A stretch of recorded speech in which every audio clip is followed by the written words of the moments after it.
প্রিয় দর্শক সবাইকে স্বাগত জানাচ্ছি এনটিভি নিয়মিত স্বাস্থ্য বিষয়ক আয়োজন স্বাস্থ্য প্রতিদিন অনুষ্ঠানে। আপনাদের সাথে আছি আমি ডাক্তার সামিউল আওয়াল স্বাক্ষর। প্রতিদিনের মতো আজও আমরা একটি গুরুত্বপূর্ণ বিষয় নিয়ে কথা বলবো। আজ আমাদের আলোচনার বিষয় জ্বর ও মাথা ব্যথা। এই গুরুত্বপূর্ণ বিষয়টি নিয়ে আলোচনা করবার জন্য আজ আমাদের সাথে স্টুডিওতে রয়েছেন একজন বিশেষজ্ঞ চিকিৎসক। চলুন দর্শক, অনুষ্ঠানের শুরুতেই পরিচিত হয়ে আসে আমাদের আজকের অতিথির সাথে। ডক্টর নাজমুল হক 1980 সালের মে মাসে ফেনী জেলায় জন্মগ্রহণ করেন। তিনি 2004 সালে ঢাকা মেডিকেল কলেজ থেকে এমবিবিএস ডিগ্রি অর্জন করেন। এরপর তিনি চিকিৎসা বিজ্ঞানে উচ্চতর এমডি ডিগ্রি লাভ করেন। বর্তমানে তিনি নিউরোসায়েন্স হসপিটালের নিউরোলজি বিভাগের সহকারী অধ্যাপক হিসেবে কর্মরত। আপনাকে স্বাগত জানাচ্ছি আমাদের আজকের এই আয়োজনে। আপনাকে ধন্যবাদ স্যার, বর্তমান প্রেক্ষাপটে যে বিষয়টি সবচেয়ে আমরা বেশি দেখছি জ্বর এবং মাথা ব্যথা, এই দুটি বিষয় একসাথে হচ্ছে, কেন হচ্ছে এমন? এখন একটা ভাইরাল ফ্লুর একটা সিজন চলছে। ঘরে ঘরে প্রায় প্রতি ঘরে একজন থেকে দুইজন জ্বরে আক্রান্ত রোগী থাকছে। আসলে মাথা ব্যথা জ্বর দুটি একসাথে হতে পারে, সেপারেটও হতে পারে। এবং আমরা জানি যে জ্বরের সাথে যে প্রোডরমাল যে ফিচারগুলো থাকে তার মধ্যে কিন্তু মাথা ব্যথা, গায়ে হাত পায়ে ব্যথা এটা থাকতে পারে। তবে ইদানিংকার জ্বরগুলোতে দেখা যাচ্ছে মাথা ব্যথা খুব তীব্র আকার ধারণ করে এবং অনেক সময় রুগীরা এটি জ্বরের সাথে সম্পৃক্ত কিনা আলাদা করতে পারে না। সেই জন্য অনেক সময় কি রুগীরা মেডিসিন বিশেষজ্ঞ ডাক্তারের কাছে না গিয়ে সরাসরি আমাদের কাছে চলে আসে। কিন্তু আজকের আলোচনায় আমরা যেটা বলতে চাই যে জ্বরের সাথে মাথা ব্যথা হলে সেটার কারণ জ্বর হওয়ার সম্ভাবনাই বেশি। যেমন ডেঙ্গু কিন্তু অনেক মাথা ব্যথা করে, এছাড়া ইয়েলো ফিভার, ভাইরাল ফ্লু, এছাড়া চিকুনগুনিয়া, সবগুলোতে কিন্তু তীব্র মাথা ব্যথা হতে পারে। ব্রেইনের কিছু রোগে যে মাথা ব্যথা হতে পারে না তা না। মেনিনজাইটিস, এনকেফালাইটিস, মেনিনগো এনকেফালাইটিস এগুলো তো মাথা ব্যথা হয়, কিন্তু কমন কারণগুলোকে আমাদেরকে সবার সামনে রাখতে হবে। সর্বশেষ যে কারণটা বলতে চাই, অনেক সময় ঠান্ডা লেগে সাইনোসাইটিস হয়ে যায়। আমাদের মাথার এই জায়গাগুলোতে কিছু ফাঁকা জায়গা থাকে, সর্দি লাগলে বা সর্দি কাশি লাগলে বাচ্চাদের বিশেষ করে খুব অল্পতেই সাইনোসাইটিস হয়ে যায়, সেখান থেকেও কিন্তু তীব্র মাথা ব্যথা হতে পারে। জ্বরের সাথে মাথা ব্যথা থাকলে নট নেসেসারিলি এটা যে আপনার ব্রেইনের বড় রোগ হয়ে গেছে, জ্বরের কারণেও কিন্তু মাথা ব্যথা আসতে পারে।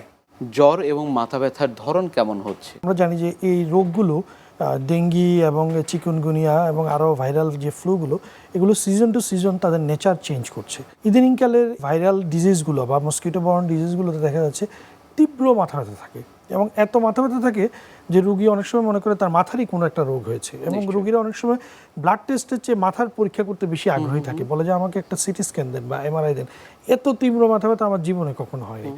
কিন্তু আমরা দেখেছি, অনেক রুগী থেকে দেখেছি এবং অনেক থেকে দেখেছি, এগুলো বেশিরভাগ ক্ষেত্রে ভাইরাল ডিজিজ থেকে হয়। এবং এত তীব্র, ডেঙ্গুতে রেট্রো অরবিটাল পেইন হয়, চোখের পিছনে এত তীব্র ব্যথা হয়, এবং ভাইরাল ফ্লুগুলোতেও কিন্তু তীব্র মাথা ব্যথা থাকে। তবে মাথার যে অরিজিনাল রোগগুলো আমরা যেটা বলছি, যেখানে তীব্র মাথা ব্যথার সাথে জ্বর আসতে পারে, যেটা একটা রোগ হচ্ছে মেনিনজাইটিস, এনসেফালাইটিস, এগুলো যে হচ্ছে না তা না, কিন্তু এগুলোর সাথে এগুলোকে আলাদা করার লক্ষণ হচ্ছে যে এগুলোতে রুগী কিন্তু কনসিয়াসনেস লেভেল ডাউন হয়ে যাবে, রুগী কিন্তু কথাবার্তা গুছিয়ে বলতে পারবে না, এলোমেলো কথা বলবে, অনেক সময় অজ্ঞানও হয়ে যায়। তো ওই বিষয়গুলো আমাদেরকে কিন্তু একটু নজরে রাখতে হবে। দর্শকের ক্ষেত্রে কি সে বিষয়টি আলাদা করার জন্য কোনো উপায় রয়েছে কিনা, যে এটি মস্তিষ্কের সমস্যা নাকি এটি আসলে একেবারে সাধারণ ফ্লুর সমস্যা? আমি একটু সময় নিয়ে এই কথাটা বলতে চাই, আসলে দর্শকের উপকারার্থে। আপনি দেখেন, একটা মানুষের যদি মাথা ব্যথা থাকে, এটা দুই কারণে হতে পারে, primary headache, secondary headache. Primary headache মানে মাথা ব্যথার আগে থেকেই তার একটা রোগ আছে, মাইগ্রেন হোক, টেনশন টাইপ হেডেক হোক, ক্লাস্টার হেডেক হোক, যে কোনো একটা মাথা ব্যথার রোগ। তাহলে আমি যদি রুগীটার একটা শর্ট হিস্ট্রি নিই, তাহলে কিন্তু বের হয়ে যায় তার এই মাথা ব্যথার রোগ আগে থেকে আছে কিনা। রুগী যদি বলে যে আমার কখনোই তেমন একটা মাথা ব্যথা ছিল না, টুকটাক হয়তো কখনো করতো, তাহলে তো বোঝা যাচ্ছে এই মাথা ব্যথাটা তার প্রাইমারি হেডেক না, এটা এইবারের জ্বরের সাথেই তার এই মাথা ব্যথাটা নতুন আসলো। তাহলে প্রাইমারি হেডেক কিন্তু আমার বাদ হয়ে গেল। এবার জ্বরের সাথে মাথা ব্যথা যদি আসে, এটা কি ভাইরাল কোনো ফিভার বা কোনো মস্কিটো বর্ন ডিজিজের সাথে রিলেটেড, না ব্রেইনের কোনো রোগ, মেনিনজাইটিস, এনকেফালাইটিস, বা ব্রেইনের যে কোনো অ্যাবসেস, যে কোনো টিবি, ব্রেইনের টিবি রোগও কিন্তু জ্বর থাকে এবং মাথা ব্যথা থাকে, এবং ব্রেইন অ্যাবসেসও কিন্তু জ্বর থাকে, মাথা ব্যথা থাকে। তাহলে ওইটা না আমার সাধারণ ডেঙ্গু হয়েছে বা ইয়েলো ফিভার বা চিকুনগুনিয়া এগুলো হয়েছে, এই ব্রেইনের যে রোগগুলো থাকে এগুলোতে কিন্তু রোগীর কনসিয়াসনেস ডিটেরিয়েট করে, রোগী কিন্তু অত কমিউনিকেট করতে পারবে না। কিন্তু ডেঙ্গু হোক চিকুনগুনি হোক এগুলোতে কিন্তু রোগীর কনসিয়াসনেস একদম লাস্ট স্টেজ বা ডেঙ্গু শক সিনড্রোমে না গেলে কনসিয়াসনেস কিন্তু অত ইম্পেয়ার্ড হয় না, রোগী কিন্তু আপনার সাথে খুব কনসিয়াসলি কথা বলে, যদিও মাথা ব্যথা খুব তীব্র। তাহলে ওই বিষয় দিয়ে আপনাকে আলাদা করে দিতে হবে যে এটা ভাইরাল কোনো কিছু না ব্রেইনের অরিজিনাল রোগ, তারপর আপনি পরীক্ষা নিরীক্ষা গিয়ে আপনি ফাইনাল কমেন্টস করুন। পরীক্ষা নিরীক্ষার জন্য কখন চিকিৎসকের শরণাপন্ন হবেন রোগীরা? আসলে এই প্যাটার্নটাও কিন্তু এই প্যারাডাইমটাও তো কিন্তু চেঞ্জ হয়ে গেছে। একসময় আমরা বলতাম যে জ্বর হলে 3 দিন পরে ডাক্তারের কাছে যান, তো কিন্তু এখন দেখা গেছে জ্বর হলে প্রথম দিনই ডাক্তারের কাছে যান। এবং ফার্স্ট ডে টেস্ট করলে আমাদের অনেকগুলো ভ্যালুয়েবল ইনফরমেশন আমরা পেয়ে যাই। যেমন অনেক সময় আপনি জানেন, আপনি যে চিকিৎসক হিসেবে আপনি জানেন যে অনেক সময় ডেঙ্গির টেস্ট কিন্তু নেগেটিভ থাকে, NS1ও নেগেটিভ, অ্যান্টি ডেঙ্গু অ্যান্টিবডিও নেগেটিভ। সেক্ষেত্রে হয় কি ফার্স্ট ডে সিবিসির আপনার প্লাটিলেট কাউন্ট এবং হেমাটোক্রিট কাউন্ট, থার্ড ডের প্লাটিলেট কাউন্ট এবং হেমাটোক্রিট কাউন্ট দুটো কম্পেয়ার করলে কিন্তু আপনি খুব দ্রুত আপনি রিচ করে ফেলবেন যে এটা ডেঙ্গু। সুতরাং এই প্যারাডাইমটা কিন্তু চেঞ্জ হয়ে গেছে। এখন আমরা বলি যে জ্বর হলে প্রথম দিনই ডাক্তার দেখান এবং প্রথম দিনই আপনি টেস্ট করান। অনেকের ক্ষেত্রে আমরা দেখি যে মাথা ব্যথা রয়েছে কিন্তু চিকিৎসকের শরণাপন্ন হচ্ছেন না, কারণ কখনো মাথা ব্যথা কমছে কখনো বাড়ছে। কখন চিকিৎসকের শরণাপন্ন হবেন এই মাথা ব্যথার সমস্যা নিয়ে? আমরা বলি যে আপনার জ্বরের সাথে মাথা ব্যথা হলে কিন্তু নিউরোলজিক্যাল অনেকগুলো রোগ হতে পারে, যেমন মেনিনজাইটিস, ব্রেইন অ্যাবসেস, টিবি তো একটা কমন রোগ, এগুলো কিন্তু হতে পারে। তো সেক্ষেত্রে হবে কি আপনার মাথা ব্যথাটা একটু দীর্ঘ সময় ধরে থাকবে। এরকম হঠাৎ করে ডেঙ্গু বা চিকুনগুনিয়ার মতো হঠাৎ করে 2 দিন ধরে মাথা ব্যথা এটা হবে না, বলবো যে গত 10-12 দিন ধরে। এবং আপনি একটু লক্ষ্য করলে দেখবেন যে রুগীর সেন্স, কথা বলা এগুলো অত ওরিয়েন্টেড না। 3 নম্বর আপনি দেখবেন যে এইসব রোগগুলো থাকলে রুগীর কিন্তু স্বাস্থ্য কিছুটা খারাপ হয়ে যাবে। আর ডেঙ্গু তো অ্যাকিউট ডিজিজ, এখানে স্বাস্থ্য খারাপ হওয়ার সময়, কারণ তার তো 2 দিন ধরে জ্বর বা 1 দিন ধরে জ্বর, স্বাস্থ্য খারাপ হওয়ার বিষয় নেই। তাহলে এইগুলো লক্ষ্য করে আমাকে তখন দেখতে হবে যে না রে, এটা তো আমার ওই রকম রোগ মনে হচ্ছে না, আমাকে ব্রেইনের পরীক্ষা করতে হবে বা পিঠ থেকে রস বের করে সিএসএ পরীক্ষা করতে হবে, দেখতে হবে যে আমার ওই রকম কোনো নিউরোলজিক্যাল রোগ হয়েছে কিনা। রোগ আপনার যে কোনোটাই হতে পারে, ডেঙ্গু বা এগুলো বেশি হচ্ছে যে বলে যে ওগুলো হবে না তা কিন্তু না। চিকিৎসক হিসেবে আমাকে হিস্ট্রি নিয়ে রোগী এক্সামিন করে আমাকে আলাদা করতে হবে যে কোনটা এই রোগ কোনটা ওই রোগ। বর্তমান বাংলাদেশ প্রেক্ষাপটে মস্তিষ্কের কোন কোন সমস্যাগুলো বেশি দেখছেন? আসলে বর্তমান বাংলাদেশের প্রেক্ষাপটে এই জ্বরের সাথে যে মাথা ব্যথাগুলো হচ্ছে এগুলোর মধ্যে মস্তিষ্কের রোগগুলোর মধ্যে আমরা মেনিনজাইটিস খুব পাচ্ছি। মেনিনজাইটিস ব্যাকটেরিয়ার মেনিনজাইটিসও হতে পারে, এছাড়া ভাইরাল অন্যান্য মেনিনজাইটিসও হতে পারে।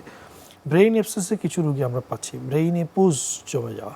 ব্রেইন অ্যাবসেস মূলত হয় সেকেন্ডারি কারণে, কারো যদি কানে, বিশেষ করে কানে ইনফেকশন থাকলে বা মাথার যে কোনো একটা সার্জারি হয়েছে, সার্জারির পর সুস্থ হয়ে বাড়ি গেল, হঠাৎ করে জ্বর এবং তীব্র মাথা ব্যথা, তখন তো ব্রেইনে অ্যাবসেস হওয়ার একটা সম্ভাবনা থাকে। টিবি রোগ কিন্তু প্রায় ব্রেইনে চলে যায় এবং সেক্ষেত্রে কিন্তু রোগীর জ্বর থাকে এবং টিবি রোগের জ্বরগুলো কি মন্দা জ্বর থাকে, রোগী ওইভাবে এক্সপ্লেন করতে পারে না, বলে যে একটু জ্বর থাকে আবার থাকে না, থার্মোমিটারে মাপলে পাই না। সেই জন্য টিবি রোগের জ্বরগুলো কিন্তু রোগীরা ওইভাবে জ্বর হিসেবে বলে না। ভালো করে হিস্ট্রি নিলে, রোগীকে ডাক্তার হিসেবে আমার দায়িত্ব হচ্ছে রোগী না বললেও রোগীর সাথে বারবার হিস্ট্রি নিলে তখন সে বলে যে তার একটু।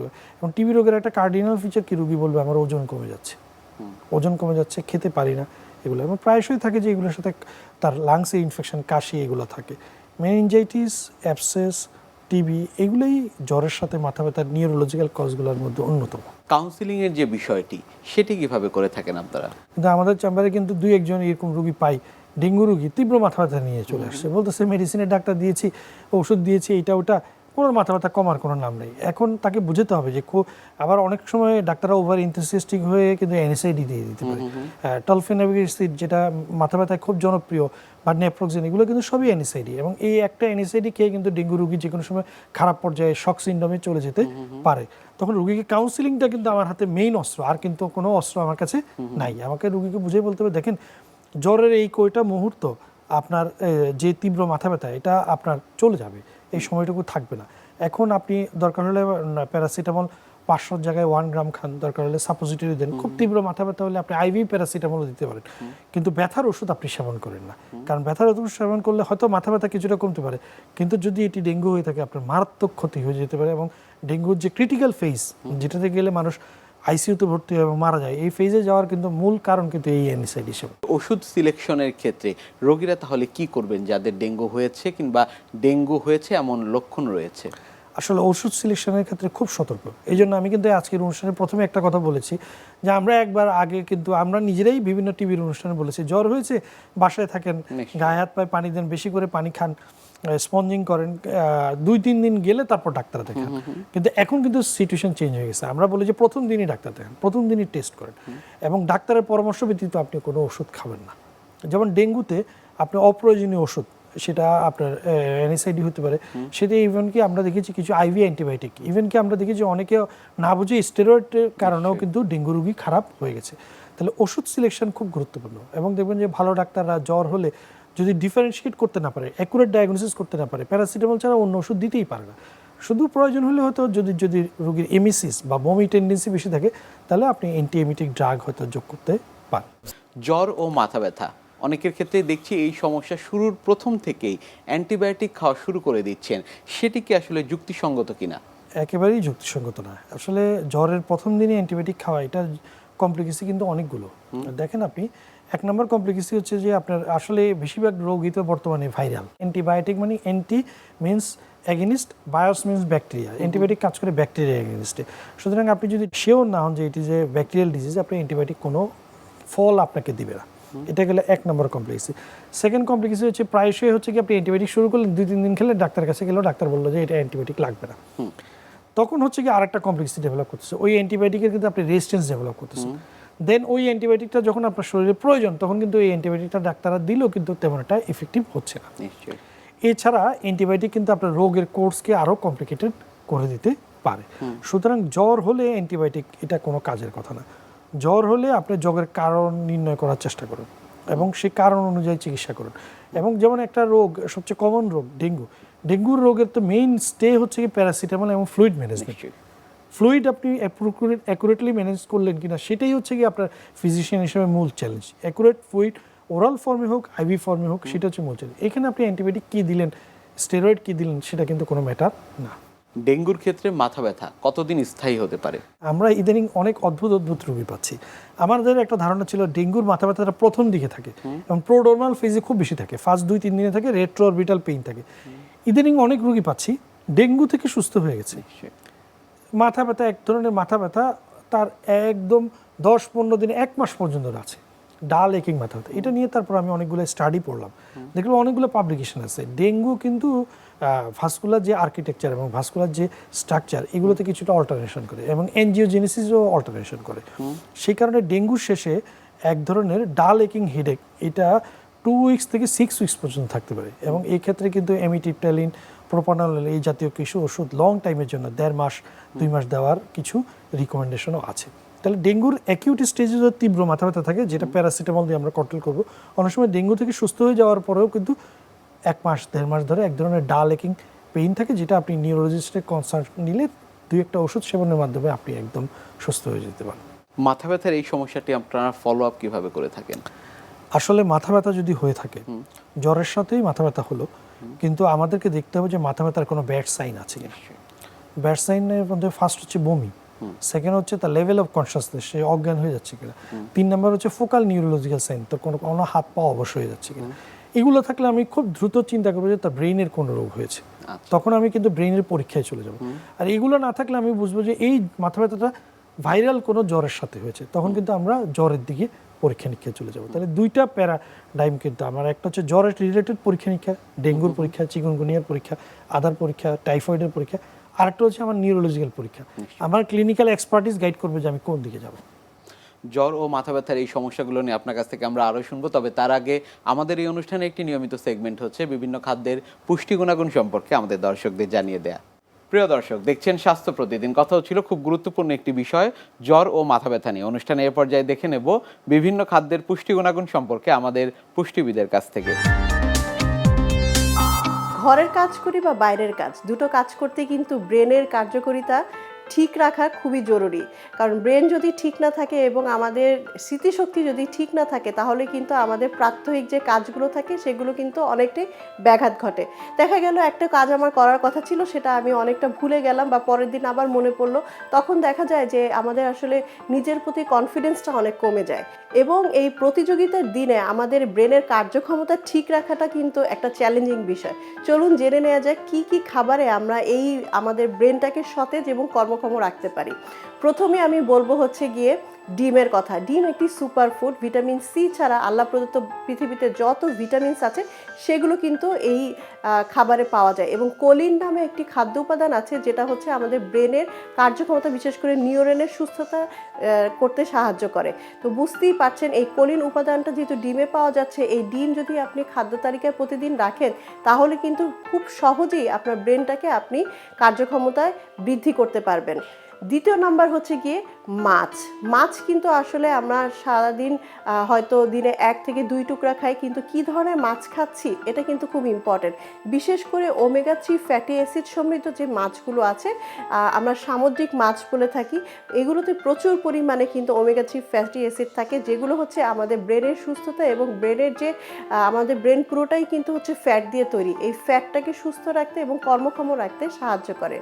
3 নাম্বার বলবো হচ্ছে গিয়ে টক দই। টক দই এমন একটি খাবার যেটা আমাদের শরীরের সুস্থতার পাশাপাশি আমাদের রোগ প্রতিরোধ ক্ষমতা বৃদ্ধি করতে কিন্তু সাহায্য করে। বিশেষ করে আমাদের পেট পরিষ্কার করা এবং পেটের যাবতীয় প্রবলেম সলভ করতে কিন্তু টক দইয়ের কিন্তু, এবং টক দইয়ের মধ্যে থাকা যে প্রোবায়োটিক্সগুলো আছে সেগুলোর কিন্তু জুড়ি নেই। এবং এটা যখন থাকে তখন স্বাভাবিকভাবে কিন্তু আমাদের বডিতে রক্ত চলাচল করে এবং আমাদের ব্রেনে যখন রক্ত যায় এবং রক্তের সাথে কিন্তু অক্সিজেনও পরিবহন করে, তখন কিন্তু এই ব্রেনটা আরও বেশি কার্যক্ষমতা বৃদ্ধি পায়। লাস্ট যেটা বলবো সেটা হচ্ছে বেরি জাতীয় ফল।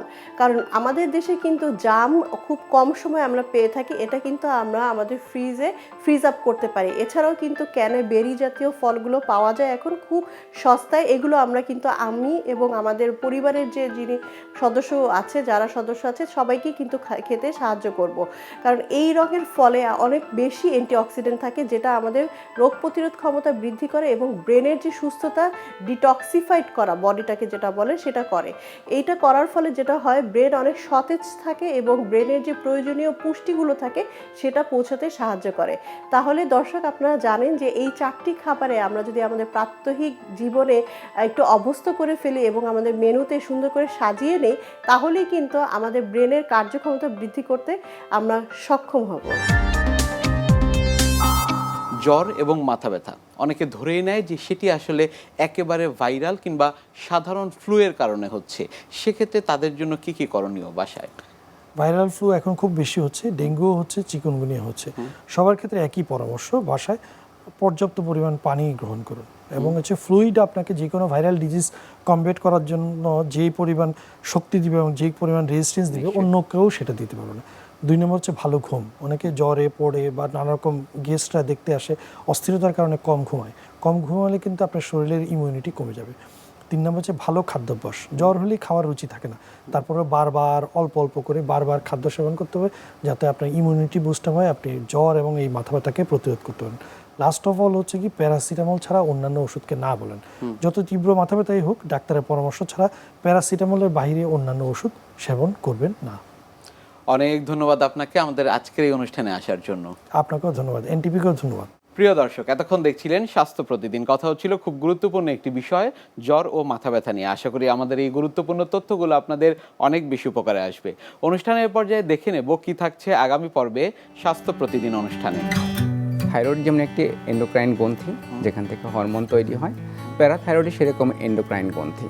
থাইরয়েড যেমন একটা থাকে, কিন্তু প্যারাথাইরয়েড থাকে হচ্ছে চারটা গ্রন্থি। কোথায় থাকে আপনাকে জানতে হবে। ঠিক আমরা যেখানে বলি যে থাইরয়েড থাকে, প্রজাপতির মতো একটা গ্ল্যান্ড, তার ঠিক পিছনে 4টা গ্রন্থি থাকে। সাইজগুলো খুব ছোট, আমরা বলি মটর দানার মতো।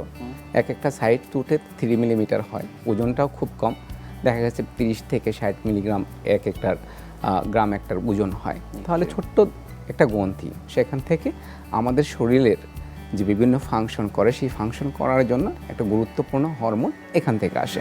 বিশ্বের যে কোনো প্রান্ত থেকে যে কোনো সময় আপনাদের পছন্দের অনুষ্ঠান স্বাস্থ্য প্রতিদিন দেখতে ভিজিট করুন আমাদের পূর্ণাঙ্গ ওয়েব পোর্টাল www.ntvbd.com-এ।